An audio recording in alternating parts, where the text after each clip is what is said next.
CBI has arrested Bengal ministers Firhad Hakim and Subrata Mukherjee in connection with the Narda scam. Apart from the ministers, TMC MLA Madan Mitra and former mayor Shobham Chatterjee also arrested and brought to the CBI office in connection with the Narda scam.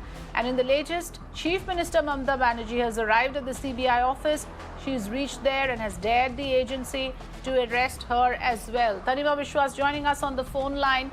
Tanima, just when we thought that the elections are over and everything's settled in West Bengal, this is big news coming in. Earlier this morning, 2 sitting ministers have been arrested by the CBI. Bring us up to speed with the latest, please. That's right. In fact, the latest being that the Chief Minister has also reached the CBI office in Kolkata, and what we're given to believe is that she's also daring the CBI officials to arrest her. Now, remember that this is the first been a dramatic sequence of events which are taking place from 9 o'clock this morning, when firstly the Central Security personnel actually reached Firhad Hakim's home and he was taken away first, and then of course they went to the homes of Madan Mitra and Shobham Chatterjee as well, and also Subrata Mukherjee. Two of them, of course, Firhad Hakim and Subrata Mukherjee, being ministers in the Bengal government, and they also have, in fact, all 4 of them have now, in fact, been arrested in the Narada bribery case. And this case, of course, dates back to 2016. Remember that the sting operation was actually done ahead of the assembly elections in that year. And this had, of course, been a controversy which has erupted since then.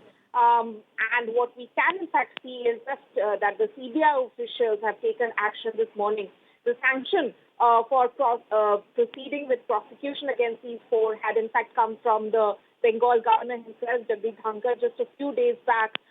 He, in fact, had said that since he had sworn in these people as the 2 of them, at least, Firhad Hakim and Subrata Mukherjee, as ministers, which is the reason why he had the authority to give sanction to for CBI to proceed with their investigations and prosecution against them. And now we can see that in quick succession, in just a few days after that, the CBI has taken action. But of course, the scenes in Bengal becoming more dramatic by the hour, with the Chief Minister there now herself reaching the CBI office and daring the authorities there to take action against her as well.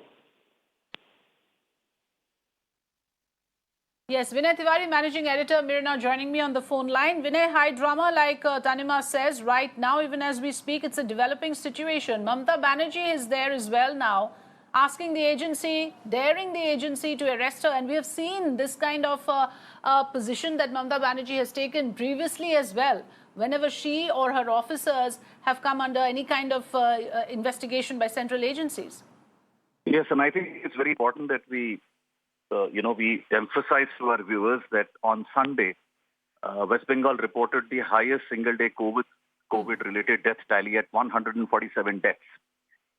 We saw this absolute shameless political battle that went on in that state for 2 months in pursuit of power by all parties who were contesting the elections.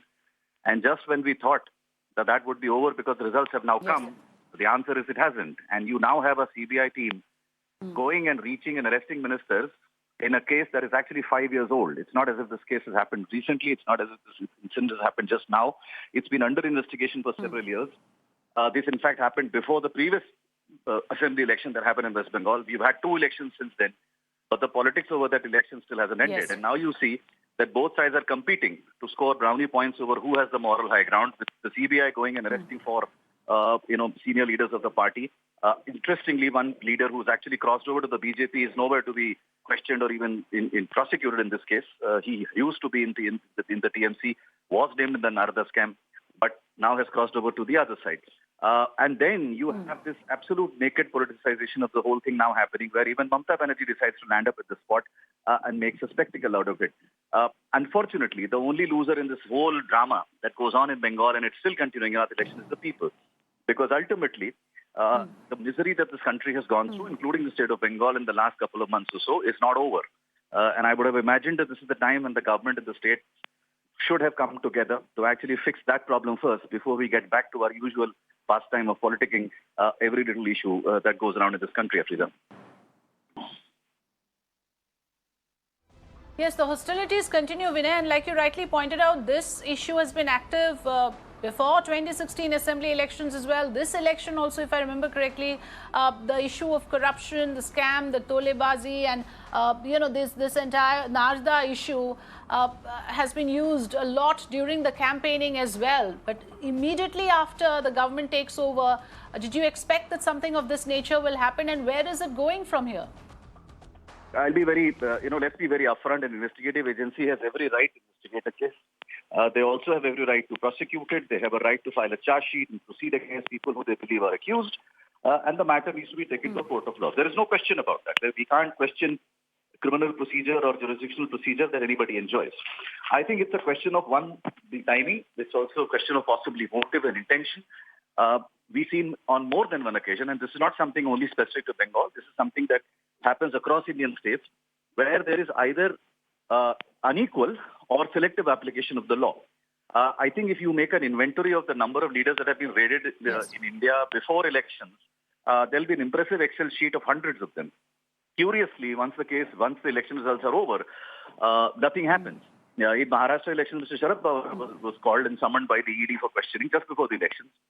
He decided to go there along with the supporters. And we've not heard ever anything since then. It's been over a year and a half now since that happened. So you had so many such cases where agencies tend to be proactive at a certain situation. I think in this case, the agency has continued to be proactive even after the results have come out, which is not a pattern we've seen in other states. So while the agencies have every right to carry out whatever they're supposed to carry out, I think the biggest misfortune in India is the long drawn investigations that go on and the process of law that is followed forever and ever. If there is a scam that has happened, you need to prosecute the people who are involved in it, file charge sheet and ensure that they get punished. You can't have cases getting dragged on for 6 years and being used as political spoilers simply because it helps you settle a score or two. And I think that's where the problem is, that the elongated period of time for investigations and prosecutions that happen in the country. Yes, and like you said, unequal or selective application of law. That's the unfortunate part, which is, in fact, now quite evident. Even in this case, questions would be raised around that. Thanks for joining us, Vinay and Tanima, for giving us the details.